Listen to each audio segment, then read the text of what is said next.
She kept her head down at St. Michael's in Savannah, just another ICU nurse in blue scrubs that had been washed so many times they'd faded to the color of old denim. Nobody noticed her. Nobody needed to. That was the point. Natalie Hayes moved through the hospital corridors at 6:19 a.m. on a Tuesday in March, her badge clipped to her chest, her name spelled out in white letters on a blue background, credentials impeccable, background clean, history erased. 23 years of service reduced to a 2-page resume that said she'd worked at 3 other hospitals in the Southeast, that she had excellent references, that she was reliable and quiet and exactly the kind of nurse nobody asked questions about. What they didn't know was that those 23 years included 3 combat deployments, a captain's rank she no longer used, and a scar tissue map across her left shoulder blade that traced the path of shrapnel from an IED detonation outside Jalabad. The fluorescent lights hummed their mechanical song, that constant electrical buzz that never stopped, never varied, the white noise of institutional medicine. She'd learned to filter it out years ago. Noise was information. The absence of noise was silence. And in silence, you could hear the things that mattered, the soft wheeze of a ventilator struggling, the irregular beeping of a monitor about to alarm, the footsteps of someone approaching from behind. She didn't flinch when they came. She never did. "You're the new hire in ICU," Dr. Marcus Mercer said, his voice arriving before he did, a deep bass rumble that seemed to shake the tile beneath her feet. She turned from the medication dispensary with an 4-line already threaded through her fingers, the plastic tubing coiled with the precision of someone who'd done this thousands of times under conditions far worse than a climate-controlled hospital. "Natalie Hayes, correct?" "Yes, sir." She didn't extend her hand. She didn't make eye contact for more than a second. She'd learned long ago that sometimes power looked like compliance. Sometimes it looked like the person in the room who made the least noise. Just finishing morning meds for room 304. He studied her the way a man studies something he doesn't quite understand yet, the kind of look that said he was trying to solve a puzzle where half the pieces were missing. Dr. Mercer was the kind of man who made his entire life about being noticed. Tall, silver-haired, the kind of surgeon whose photograph hung in the hospital's donor wing because he'd funded a wing of the cardiology unit 5 years ago. Expensive watch. Expensive suit. The smell of cologne that probably cost more than she made in a week, something woody and aggressive, a scent that left the air changed after he passed through it. 6 weeks you've been here, he said. He wasn't asking a question. "Yes, sir." "You came from Mercy General in Jacksonville before that." She prepared for this. The cover had 3 layers. 18 months, Natalie said. The answer was true. She had worked at Mercy General. What she didn't mention was that those 18 months were interrupted by 5 months she couldn't explain to anyone without a security clearance, time that would show up as unpaid leave if anyone looked closely enough at the hospital records. But nobody looked that closely. Nobody ever did. Wanted a change. Savannah seemed quiet. Quiet. He smiled. It wasn't a warm smile. It was the smile a man makes when he's just figured out something he's been wondering about, and the answer wasn't the one he'd expected. That's good. Quiet is professional. Quiet doesn't ask questions about things that don't concern her. The way he said it made something in her chest tighten. Not fear, she'd trained the fear reflex out of her nervous system somewhere around age 24, back when she was running operations in the mountains of Cuna province. This was different. This was recognition. The way a predator recognizes another predator, even when one of them is trying very hard not to look like one. She continued drawing the medication into the syringe with steady hands. Her hands had held lives together. They'd applied tourniquets at the tourniquet point. They'd done field amputations in conditions that made operating rooms look like 5-star restaurants. These hands could do one medication draw without trembling, no matter how hard a man in an expensive suit was trying to look into her eyes and find something to worry about. "I'm here to do the job well, sir," she said quietly. "Of course you are." He turned to leave, then paused. "Room 304. That patient is special. I'm sure you noticed." She didn't answer. She had noticed. Of course she had. Staff Sergeant Chen lay in room 304 unconscious, sedated, his chart thick with surgical reports and post-operative notes and classified briefings that Natalie had read at 2:33 a.m. in the secure terminal in the hospital's basement, the one that required a PIN code that had arrived in an encrypted message the day before she started. The briefing had been simple and comprehensive. Chen had caught shrapnel from an improvised explosive device 17 weeks ago during a patrol in Helmand province, specifically in the Sanjin Valley where her old unit still operated. He'd been in theater the day she left. He'd taken her position on the next rotation. And somewhere in the mountains outside that valley, in a compound that no longer existed, there was intelligence locked in his memory that the Pentagon wanted extracted with delicacy, with care, from a man who would trust a face he recognized. That face was her. "Here's an interesting case," Mercer continued, his hand resting on the doorframe. "Very interesting. The kind of case that requires careful attention to every detail. Every protocol. Every authorization. I wouldn't want any confusion about what procedures he needs, what medications he receives, what happens in his room when no one's watching." The subtext hit like a pressure wave. He wasn't saying it was interesting. He was saying she should be careful. He was saying he'd noticed something about the way she moved around that room, the precision of her checks, the way she reviewed his chart with the kind of attention that went beyond normal nursing care. "I follow every protocol, sir," she said. Her voice was soft. It was the voice of someone who'd been trained to be small, to take up less space. It was a voice like a knife wrapped in velvet. "Every authorization. Every detail. I'm sure you do." He smiled that smile again. "Welcome to St. Michael's, Miss Hayes." The moment he was gone, she let out a breath she hadn't known she was holding. Not because she was afraid, but because she'd just made contact with the one variable in her mission that she couldn't control, the man who ran this hospital, who had access to patient records, who clearly had the kind of observational skills that suggested he'd notice if she deviated from the profile she'd constructed. She finished the medication preparation and moved toward room 304, pushing the cart with one hand, her movements economical and precise. The hallway was quiet at this hour, the quiet before shift change, before the day nurses arrived and the hospitals filled with the sound of machines and voices and the endless mechanical conversation of equipment keeping people alive. Chen's room was dark except for the ambient light of the monitors. She could read his chart without looking, 34 years old, Staff Sergeant, 75th Ranger Regiment, married with 2 children, combat medic with 9 years of service and a reputation for staying calm under fire. The shrapnel had caught him in the left shoulder and upper back, missing the brachial plexus by centimeters, missing the femoral artery by luck. He'd recovered well. Physically, he was nearly ready for discharge. Mentally, according to the briefing, he was holding something. Something about the operation that went wrong. Something about an ambush. Something about why her unit had taken such heavy casualties that day. She adjusted his full line with fingers that moved like surgical instruments themselves, each motion exact, each pressure calculated. The monitor beside his bed displayed his vital signs in green numerals: heart rate 68, blood pressure 124/79, oxygen saturation 97%. Normal. Healing. Stable. "Going to help you remember," she whispered. The words were barely audible, just above the whisper of air from the ventilation system. "Going to ask you the right questions. Going to listen to every word." She didn't know yet that in 47 hours, Chen would begin seizing. She didn't know that his trachea would swell from causes no one could immediately explain. She didn't know that she'd have to choose between her mission and his life, and that the choice would be no choice at all. What she knew now was that Dr. Mercer had noticed her. And whatever he'd noticed, whatever had made that smile appear on his face, it was going to complicate everything. She pulled her sleeve down over her scarred wrist and moved quietly back into the hallway, her badge catching the light, her name visible to everyone who looked. But nobody was looking. Nobody ever looked at the nurse who kept her head down.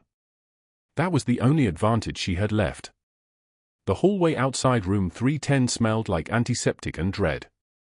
Natalie was reviewing the Caldwell family's post-op instructions when she heard Dr. Mercer's voice slice through the corridor like a scalpel. His tone was surgical, precise, the kind of calm that made people flinch before words even landed. She looked up from her tablet and saw him standing before the family, his hand gesturing toward her with theatrical sympathy. "The medication delay," he was saying. 40 minutes. "Your father experienced completely unnecessary pain because my nursing staff decided their administrative tasks took priority over patient comfort." The daughter's face hardened. The wife gripped the father's arm protectively.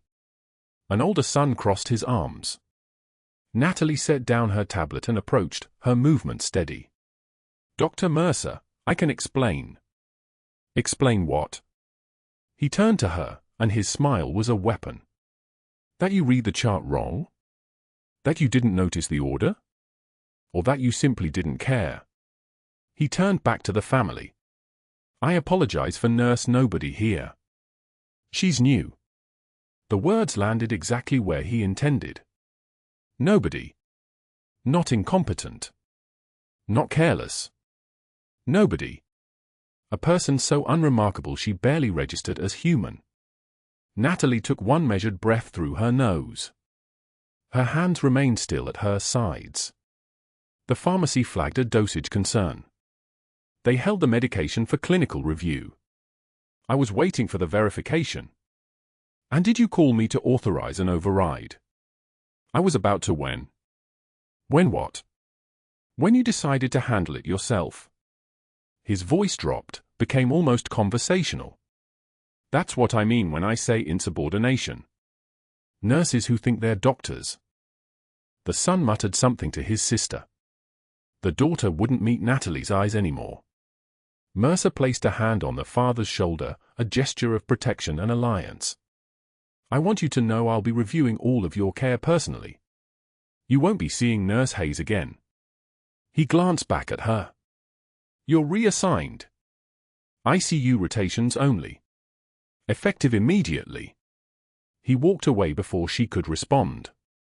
The family watched him go, their trust now entirely his. The father looked at Natalie with something that wasn't quite contempt, worse than that. It was disappointment from someone she'd genuinely tried to help. She returned to her station and continued her rounds. Her face was composed. Her breathing was even. But something inside her had sharpened into focus. The next morning, she arrived to find the unit board outside the break room plastered with a fresh write-up. The paper was printed in red, official-looking, stamped with Mercer's signature and the hospital administrator's co-signature. The words were crisp and damning: Nurse Hayes, insubordination, questioning physician orders, failure to follow chain of command, final warning, one more incident will result in immediate termination. Other staff members passed it without stopping. They'd already been briefed. Mercer had made his rounds that morning, a whispered word here, a casual mention there. Nothing direct enough to constitute harassment, but precise enough to isolate. By 0800 hours, Natalie was contagious. No one wanted to catch whatever disease the chief of surgery said she had. She stood in front of the board, reading it twice. Her jaw clenched, not from anger but from the sheer calculation of it. He'd documented everything. He'd created a paper trail. If she escalated, if she filed a complaint, if she went to the medical board, he could produce official records of her incompetence. She was being dismantled methodically, professionally. Like someone executing a military operation. The break room door swung open. 3 nurses walked in: Martinez, Chen, and Okafor. They'd been friendly enough the week before. They saw her standing at the board and the laughter they'd been sharing stopped mid-sentence. Martinez glanced at the write-up. Then at Natalie. Then at the others. "Hey," Martinez said, her voice suddenly formal. "We're grabbing lunch outside. You coming?" It was a test. It was also an escape route if Natalie wanted to take it. She didn't answer immediately, just looked at them. Okafor was already moving toward the refrigerator, pulling out her lunch container. Chen followed. They didn't look at her. Rain's supposed to clear up, Okafor said to no one in particular. Garden Cafe has the salmon today. They gathered their things, deliberately, methodically, like they were following a script Mercer had written for them. The subtext was clear. Being seen with her meant being questioned by Mercer about whether they'd heard her complain. Whether they'd seen her access files she shouldn't have. Whether she'd said anything about his surgical practices. The break room door swung shut behind them. It sounded like a cell door locking. Natalie stood alone at the table. Her lunch was wrapped in brown paper in her hand, a sandwich and an apple, nothing remarkable. She unwrapped the sandwich and took a bite she didn't taste. The apple sat next to her, growing slowly softer in the climate-controlled fluorescent stillness. The lights hummed their constant electric hymn. Outside the break room window, the city of Savannah moved on, indifferent to the slow disassembly of one person's credibility. She chewed. She swallowed. She took another bite. Each action was deliberate, controlled, a demonstration to herself that she could still function. That she still existed, even if the room was empty except for her. What she didn't know, what Mercer didn't know she didn't know, was that she'd already begun cataloguing his patterns. 7 patients in 6 weeks. Each surgical time logged at nearly 4 times the standard duration. Each one billed as emergency exploratory or unexpected complications requiring extended OR time. Each one followed by additional charges for supplies that never appeared on the surgical manifest. Natalie had access to the same records Mercer did. She'd been reading them not as a nurse questioning a doctor, but as someone trained to observe patterns the way a soldier reads terrain. Mercer was running a billing scheme. A profitable one. Probably generating an extra $50,000 a month by simply logging surgeries that took an hour and a half as 4-hour emergencies. It would have continued indefinitely if not for one problem: Natalie kept asking questions. More importantly, Chen, the staff sergeant recovering in room 304, was the real reason she was here. His deployment file was classified, his medical hold was confidential, and his transfer to Walter Reed in 2 weeks was contingent on a clean recovery. Mercer's questions about Chen's service history and his visitors had triggered alerts at the Pentagon. Someone had flagged it. Someone had decided to send a pair of eyes to Savannah. Those eyes were Natalie. Captain Natalie Hayes, who'd spent 12 years in special forces conducting medical operations across 3 continents. Who'd trained medics under fire. Who'd held dying soldiers' hands while calling in medevacs. Who'd earned medals for exactly the kind of calm decision-making that was about to cost her this assignment. The break room door opened. She didn't look up from her apple. Mercer stood in the doorway, freshly showered, wearing a cologne that probably cost more than her monthly rent. He was smiling the way someone smiles at a problem they've already solved. He walked past her toward the coffee station. She felt his presence like barometric pressure dropping before a storm. Saw the board, he said casually, his back to her while he poured coffee. Shame. I was hoping you'd work out here. She didn't respond. He turned to face her, leaning against the counter with his mug. You know what your problem is, Nurse Hayes? You think too much. All that questioning, all that scrutiny. It's exhausting for everyone. He took a sip. Some people just need to follow instructions. File charts. Administer meds. Don't think. She looked up then, and their eyes met. His were confident, amused, utterly unafraid. He'd already won. They both knew it. I've done what you asked, he continued. Reassigned you. Documented your insubordination. Spoke with the other staff members about maintaining professional distance. He set his mug down. One more incident, just one, and I have grounds for immediate termination. No severance. Flagged with the state board. Nobody will hire you in this hospital system again. He walked past her again, pausing just long enough to let her absorb the weight of that. The door closed behind him. Natalie sat alone at the table. The apple was half eaten. The sandwich was cold. The fluorescent lights continued their endless hum. She took one measured breath. Then another. She wiped her eyes with the back of her hand, one tear, just one, sliding down her cheek before she caught it. Not from sadness. From the kind of pressure that builds when you're holding yourself together by sheer will. She heard footsteps in the hallway. Mercer was walking back past the break room. He slowed slightly, probably hoping to see her broken. Hoping to see her crying harder. Hoping to confirm that his operation was complete. She stood up. She turned to face the window as he passed, so he'd see her profile, composed and steady, wiping her face with dignity. She kept her hand there just long enough for him to see it drop, then turned back to her lunch. It would infuriate him more than any outburst. The fact that she could still sit alone in an empty room and eat her sandwich like a normal person. The fact that she hadn't collapsed. Hadn't begged. Hadn't even raised her voice. His footsteps slowed. She felt his presence in the hallway, felt him watching her through the break room window. She turned then and looked directly at him. Their eyes locked across the glass.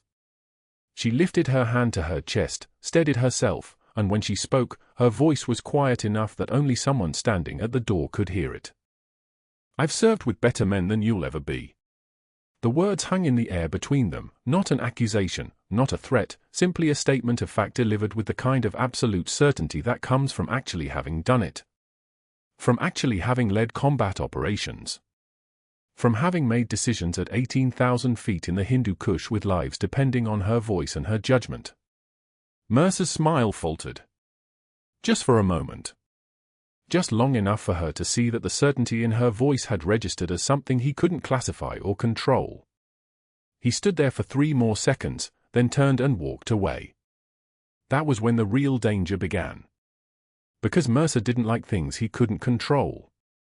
And he definitely didn't like being reminded that he was small.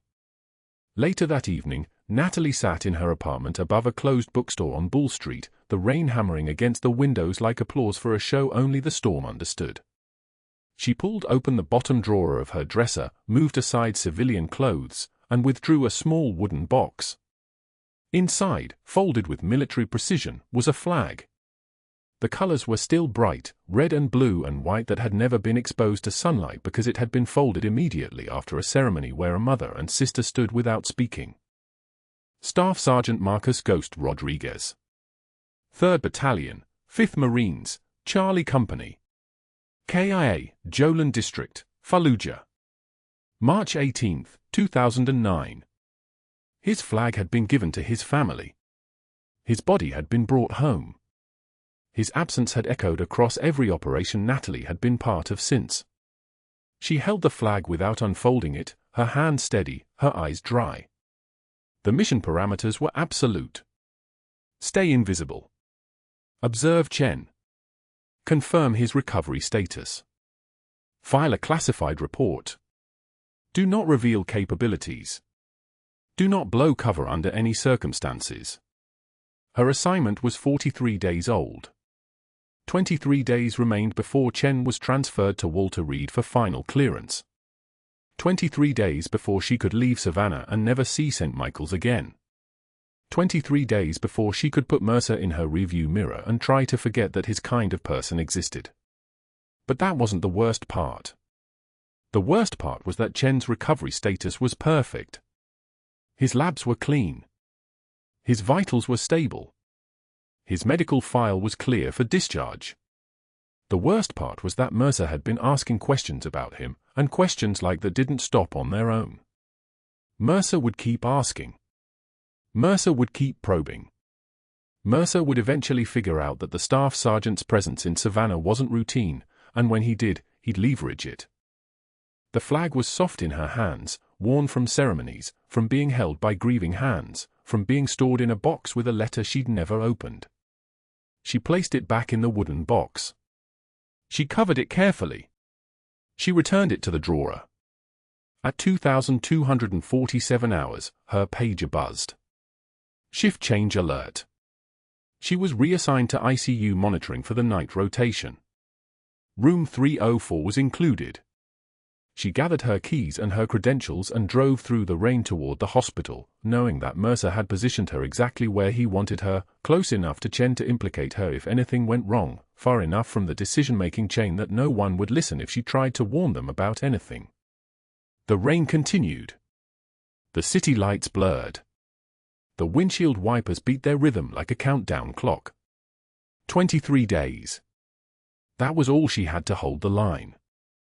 That was all before everything changed. The alarm screamed at 14:41. Natalie was in the medication room, reviewing Chen's chart on a tablet that felt heavier each time she touched it. His O2 saturation had been creeping downward all morning, 88% at shift change, 85% by noon. The swelling in his trachea shouldn't have progressed. Post-op day 3, immunosuppressant stable, no fever. But his vitals told a different story. His vitals were lying. The overhead intercom crackled, code blue, room 304. Code blue, room 304. She didn't run. She walked. The corridor between the medication room and the ICU felt longer than it had yesterday. Her legs moved with the mechanical precision of someone whose body had learned years ago that speed without purpose was panic. Purpose was everything. Speed was secondary. She could already hear the crash cart wheels squeaking against the tile, already knew what she would find before she crossed the threshold. Room 304 was chaos wearing hospital scrubs. 2 nurses were manually bagging Chen, pushing oxygen into his lungs through a mask that should have been working an hour ago, while the attending physician stood at the bedside, hands raised in the universal gesture of a man who recognized a problem but had not yet decided how to solve it. Chen's chest wasn't rising. Not properly. The oxygen was going in, but something downstream was wrong, something in his airway, something mechanical. His face was the color of wet concrete. His fingers clutched the bed rail like a man drowning in air. Natalie's eyes moved across the scene in a single sweep, the monitor showing sinus rhythm, the empty crash cart, the bag of oxygen doing nothing against whatever was blocking his windpipe. His throat. She could see it from the doorway. The swelling had progressed to something catastrophic. His entire neck was engorged, the skin stretched tight and shining, the kind of swelling that didn't belong to post-operative recovery. Tension pneumothorax. Air trapped in the space around his lungs, crushing them, crushing his ability to breathe even when oxygen was being forced into him. The bag wasn't working because his lungs weren't expanding. The air had nowhere to go. "I need a 14-gauge angiocath needle," Natalie said. Her voice didn't ask. Her voice stated fact. The attending physician turned. His name was Dr. Walsh. He was good, she'd watched him work for 6 weeks, but he was looking at Chen the way humans looked at problems they'd been taught to solve in sequence, steps 1 through 5, and this problem had skipped ahead to step 7. "Nurse Hayes," he said. "We need to intubate. Get the airway cart." "No time for intubation," Natalie said. She was moving now, not running, moving like someone who had done this in conditions far worse than fluorescent lighting and full oxygen supplies. "His trachea is compromised. You intubate that swollen airway, you're pushing the swelling inward. He asphyxiates before the tube reaches his vocal cords." She didn't wait for permission. Permission was a luxury for nurses in normal assignments. Permission got people killed. The needle was in her hand, she'd already crossed to the crash cart and located it, already knew exactly where it would be because equipment had locations and locations had logic and logic was survival. The second intercostal space, midclavicular line. That was where the air pocket was, where the pressure had built to the point that his own lungs couldn't expand. 1 needle. 1 moment. The hiss of air escaping would be the sound of him living instead of dying. She swabbed his chest with antiseptic that smelled like copper and industrial cleaning. Her hands were steady. The trembling that other people felt, that was for people who had to think about what they were doing. Her hands moved on their own, muscle memory taking over, the same muscle memory that had guided a scalpel through a compound fracture at 3 a.m. in a forward operating base in the Hindu Kush, no anesthesia, no choice, just the knowledge that hesitation meant death. The needle went in at a 45-degree angle. She felt the resistance of tissue, the slight pop of the pleural membrane, and then the hiss. Air escaping. Pressure releasing. Life returning. "Get me a chest tube set up," she said to the nearest nurse. 36 French. "We're buying time until surgery can drain the fluid properly." Chen's oxygen saturation climbed. 72, 78. 83, 88. His chest was rising now, actually expanding, the oxygen actually reaching his lungs instead of battering against the pressure of trapped air. His fingers unclenched from the bed rail. His eyes found hers for just a moment of recognition that she had been the one standing between him and nothing. Dr. Walsh was already on the phone calling surgical. "We have a tension pneumothorax, probably a fusion from the post-op swelling," he was saying, his voice taking on the clipped authority of a man who had regained his footing. "I need an OR. I need someone who can do a thoracic drain right now." Natalie was already setting up for the chest tube. 36 French. Sedation. Antiseptic. The equipment arranged like an orchestra, every instrument in its place, ready. But her attention was still partial because something in the doorway had changed. The air pressure was different. Dr. Mercer stood in the frame, his phone already up, camera pointing directly at her hands, at the needle still in Chen's chest, at the moment she had just saved a man's life by doing something that nurses were not authorized to do. She didn't flinch.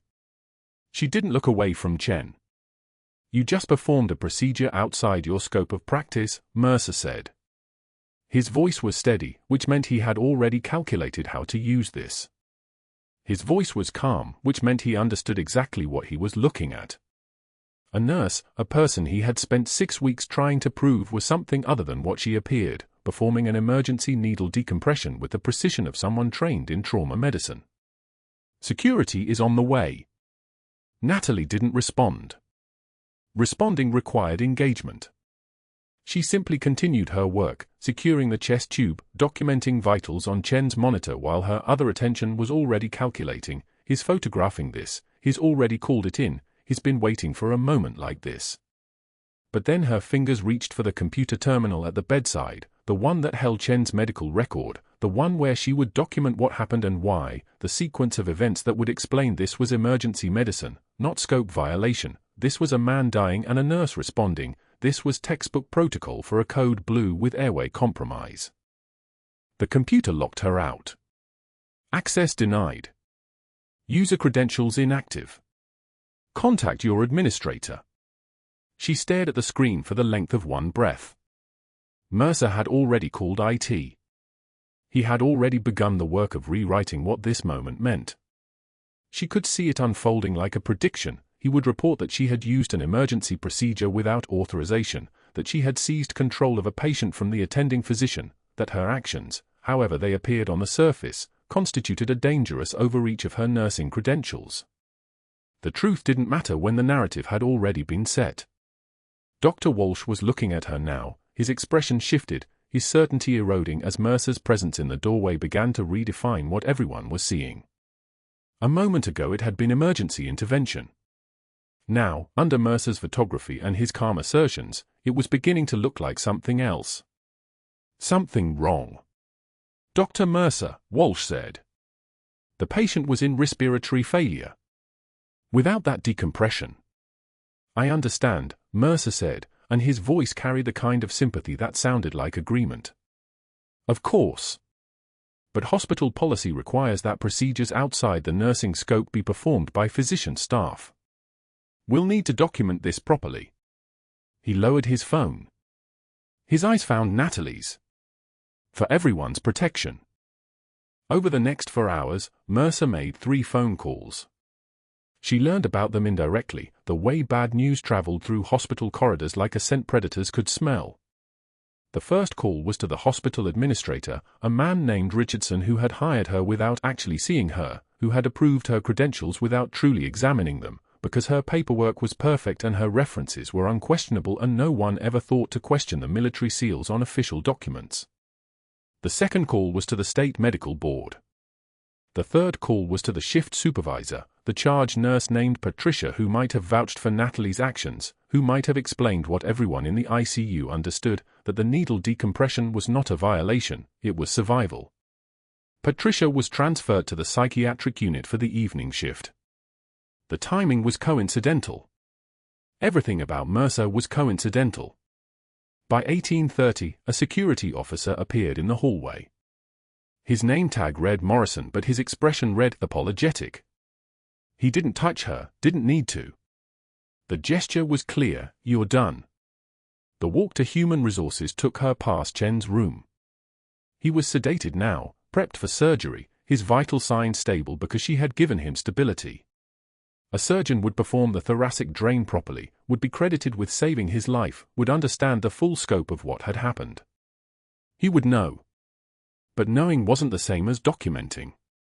Knowing wasn't the same as power. The HR director was a man named Stephen Chen, no relation. She confirmed with him immediately, and he confirmed it with the kind of relief that suggested the hospital would prefer if they were related, if there was some explanation for her competence besides what it actually was. He didn't look at her when he spoke. He read from notes that were clearly prepared, probably written by Mercer himself, certainly approved by Richardson before this meeting was even scheduled. Your employment is terminated effective immediately, he said. You'll receive documentation of the investigation into your actions in room 304. Hospital policy requires that you collect your personal belongings and exit the premises within 15 minutes. She wanted to tell them. She wanted to say the words, I was assigned to this hospital. I'm still on active assignment. Chen is not just a patient, he's a staff sergeant, he's one of mine, and I just saved his life and now I'm being removed from it. She wanted to say, you're making a mistake. But her orders had been explicit. Maintain cover unless directly authorized to break it. And her handler wasn't due to check in for 72 more hours. The folded flag was in her locker, tucked behind her spare scrubs. She'd carried it for 18 months, the flag that had draped her teammate's coffin, the flag she'd been handed at Arlington by a general whose name she'd already forgotten, the flag that was supposed to remind her why she was doing this in the first place. She pulled it out, held it for 3 seconds, then placed it carefully in her bag. She didn't cry. The trembling that came wasn't fear. It was the kind of controlled fury that had learned to wear a nurse's uniform and smile at doctors who didn't know they were standing next to a woman who had held people together on black sand under fire. That was a different kind of anger. That was patience disguised as restraint. But that wasn't the worst part. The worst part came when she stepped into the parking lot at 1913, when her phone buzzed with a notification from her secure email account. The message had no sender name, just a routing code that meant Pentagon. It was short, status report on Chen in 24 hours. Command wants to know if target is secure. Target. Not patient. Not person. Target. And she'd just given her own position away by saving him. Mercer moved fast after that. Within 2 hours, he'd pulled strings at levels Natalie didn't fully understand, a call to the attending physician on Chen's case, a reassignment effective immediately, sudden shift changes that erased her from the scheduled 12 hours before her next rotation. He didn't do it loudly. He did it like a man dismantling a bomb, each wire cut with surgical precision. The attending who'd been monitoring Chen, Dr. Sarah Okonkwo, thorough and skeptical, suddenly found herself reassigned to the pediatric ward across town.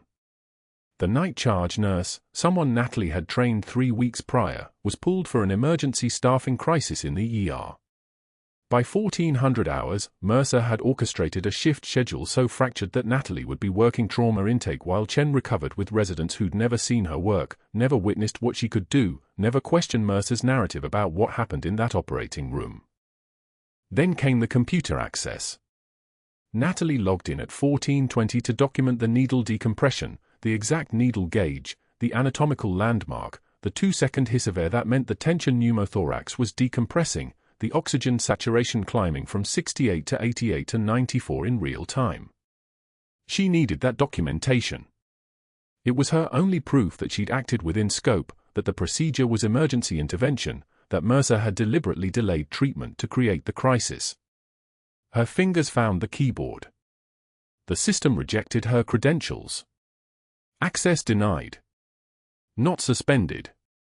Denied. She tried again. Same result. A nurse supervisor appeared 2 minutes later, looking uncomfortable, holding a printed notice from IT. Your account has been restricted pending investigation of scope violations. Authorization required from Chief of Surgery for future access. Mercer had moved faster than she calculated. He'd anticipated that she'd try to document. He'd cut her off before her hands could touch the keyboard.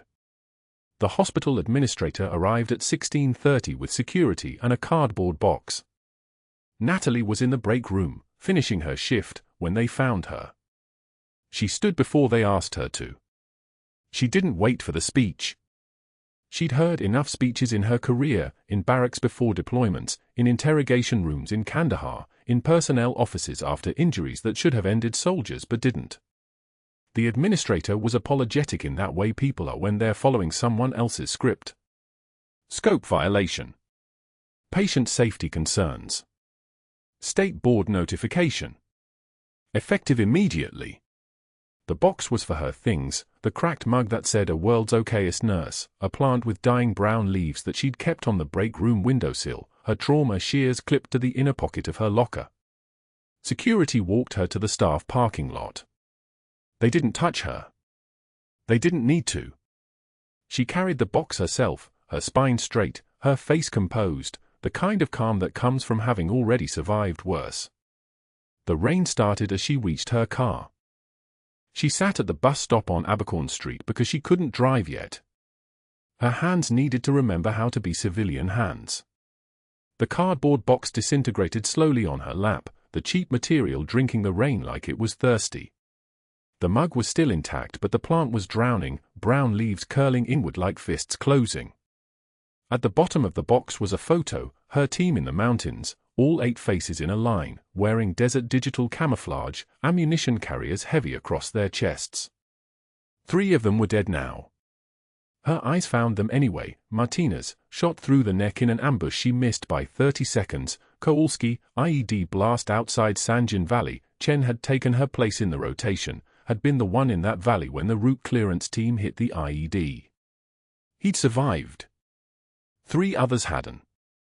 The rain mixed with the photo's surface and started bleeding the colors together. She didn't move to protect it. She let it get wet. She'd failed her patient and failed her mission simultaneously. That was the real damage Mercer had done. He hadn't just fired her. He'd cut her out before the intelligence debrief window closed, before Chen could be fully processed, before the answers about that ambush could be secured and analyzed. The Pentagon had sent her here for a reason. Someone inside the command structure didn't trust the official story. Someone thought the patrol routes had been compromised. Someone thought Chen knew something. And now she was sitting at a bus stop with a drowning plant and no clearance to be within 2 miles of him. A bus pulled up. The door hissed open like a valve releasing pressure. She didn't get on. 2 more buses came and went. The rain fell harder. Her phone buzzed at 18:47 hours. A text from a number that had no name, no caller ID, just an encrypted signal. Situation contained. Maintain position. But there was no position to maintain. She wasn't inside anymore. She was outside, in the rain, with a box that was falling apart. Back inside St. Michael's, Mercer stood in Chen's room at 1850, moving with the confidence of a man who'd solved his problem. He reviewed the chart, making notes, his movements precise. The troublesome nurse was gone. The state board would investigate her and find scope violation. Her career would survive on paper only. His billing adjustments could continue unimpeded. The unnecessary surgical consults would proceed. The inflated claims would process. Chen's eyes were open though, more alert than Mercer expected. The 4 fluids had helped. The oxygen was helping. The simple act of removing the pressure from the chest cavity meant the body could begin healing itself, a fact that didn't require any special procedures, any expensive interventions, any billing codes that added $15,000 to a routine recovery. Chen's eyes tracked Mercer the way someone tracks a predator, watchful, remembering. Because Chen had seen what happened in that operating room. He'd been conscious for enough of it. He'd seen the timing, the precision of that procedure, the way it was done under pressure without hesitation. He'd seen hands move like someone had done it before under fire. He'd heard Natalie say his call sign once, just once, when she thought he was unconscious. Reaper 6.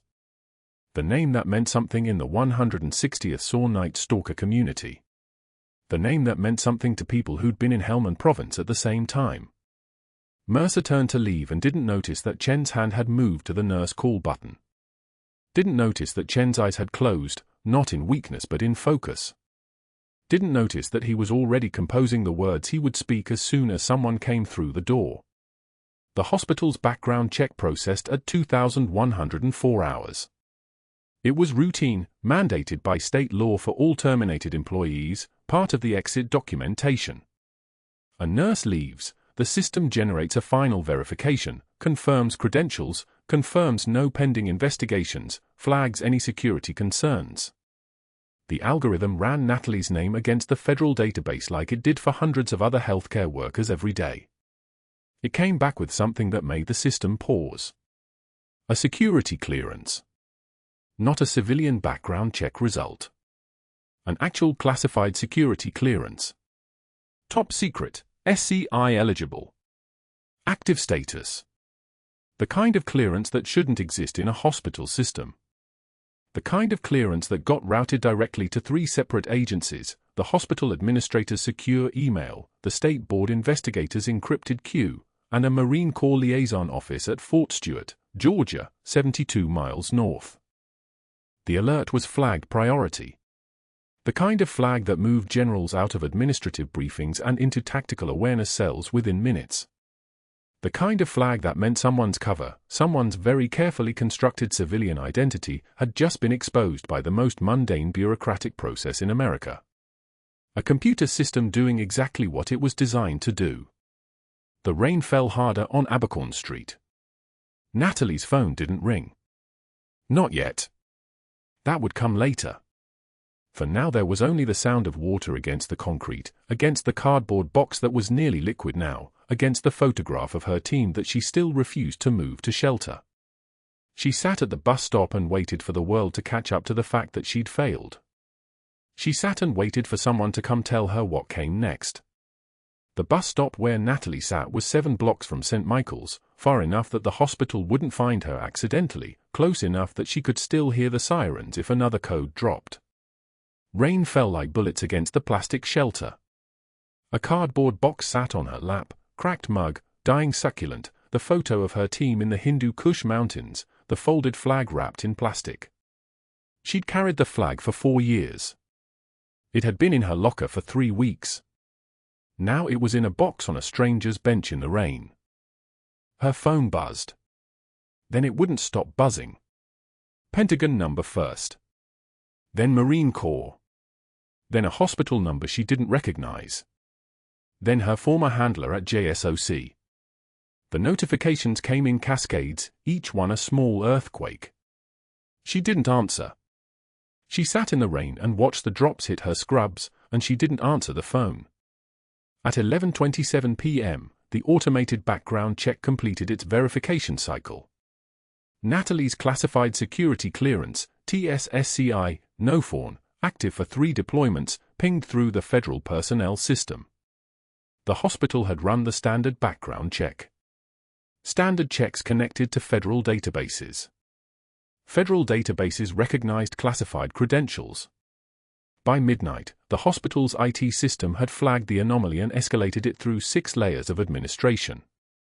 By 12:44 a.m., a Marine Corps liaison officer was pulling up the Savannah address on her GPS. By 1:15 a.m., the hospital administrator hadn't slept in 12 hours. What happened next moved with the terrible logic of dominoes pushed by hands that didn't care about one man's career. The liaison arrived at St. Michael's at dawn with paperwork that made the administrator's face go the color of wet concrete. Medical records. Natalie's service file. A letter from JSOC requesting discretion regarding her assignment. By 8 a.m., the administrator had called an emergency meeting with the board.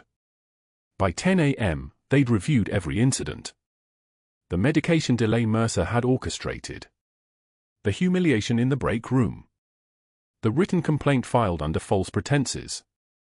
The firing of a woman whose security clearance suggested she was operating under federal authority. 16 hours after Natalie walked out with a cardboard box, a medical student named Emma released what she'd been holding for 2 weeks. She'd been in the break room on her phone, leaving a voice memo for her roommate about a shift trade, when Mercer's voice drifted over. Hayes asks too many questions about billing. If she sits near you, leave. Make her understand she doesn't belong here. Emma had kept recording. She'd watched Natalie sit alone at a table. She'd heard the other nurses whisper and gather their trays. She'd felt sick about it for 14 days. The video went to the private medical education forum first. Someone screenshotted it. Twitter picked it up at 2:43 p.m. with a caption, "Chief of Surgery orchestrates workplace bullying of decorated war hero." By 6 p.m., 6 million views. By midnight, it was national news.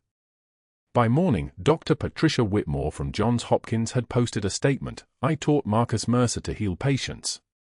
Not to destroy colleagues. Not to orchestrate cruelty.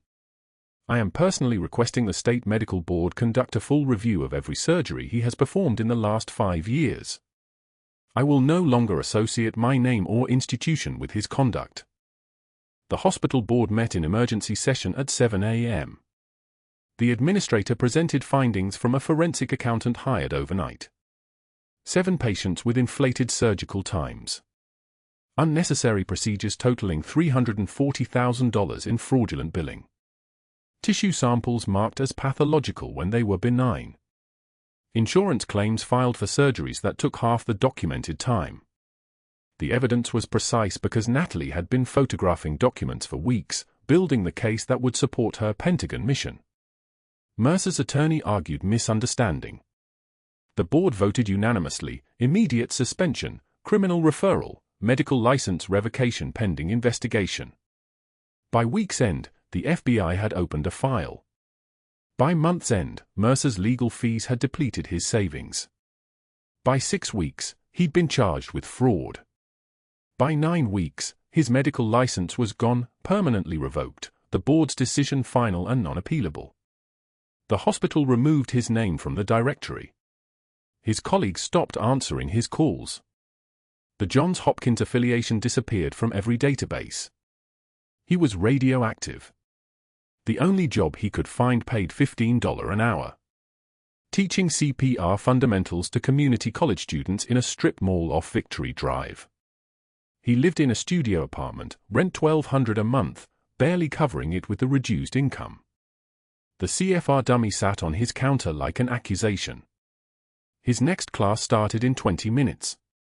He watched the live stream from his laptop, the Pentagon briefing, Natalie in dress uniform, medals on her chest, the room full of officers treating her like she belonged there.